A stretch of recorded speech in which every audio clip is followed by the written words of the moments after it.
ரூபாய் இரட்டிப்பு மோசடி, கள்ள நோட்டு அடிக்கிறது, அடுத்து கள்ள பாஸ்போர்ட், தவறான விசாக்கள் உற்பத்தி பண்றது. எத்தனை பேர் இந்த நாட்டுல ஒரு சலுகையை அனுபவிச்சுக்கிட்டே அந்த விஷயத்தை ரகசியமா மறைச்சிட்டு வெளிநாட்டுல போய் அந்த நாட்டுல அவங்க பணம் சம்பாதிச்சுக்கிட்டு இருக்கிறாங்க. அதை மறைச்சு இங்க வாங்குறது, இதை மறைச்சு அங்க வாங்குறது, இப்படி எவ்வளவு நடந்துகிட்டு இருக்கு.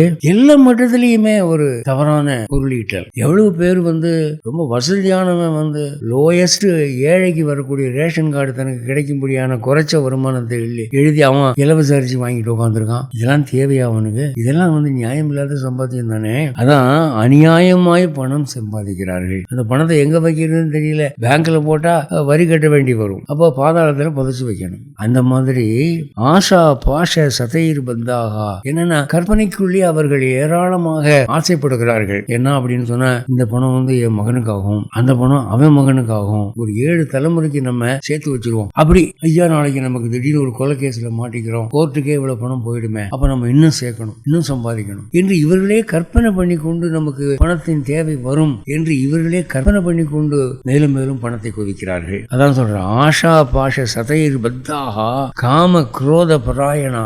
காமம் என்ன அப்படின்னு சொன்னா, அவன் 3 கல்யாணம் பண்ணியிருக்கான், நான் 1 தான் பண்ணியிருக்கேன், இன்னும் 2 எனக்கு பாக்கி இருக்கு. அப்ப அதுக்கு பணம் வேணும்ல, அதுக்கு தவறான வழியில பணம் சம்பாதிக்கிறது.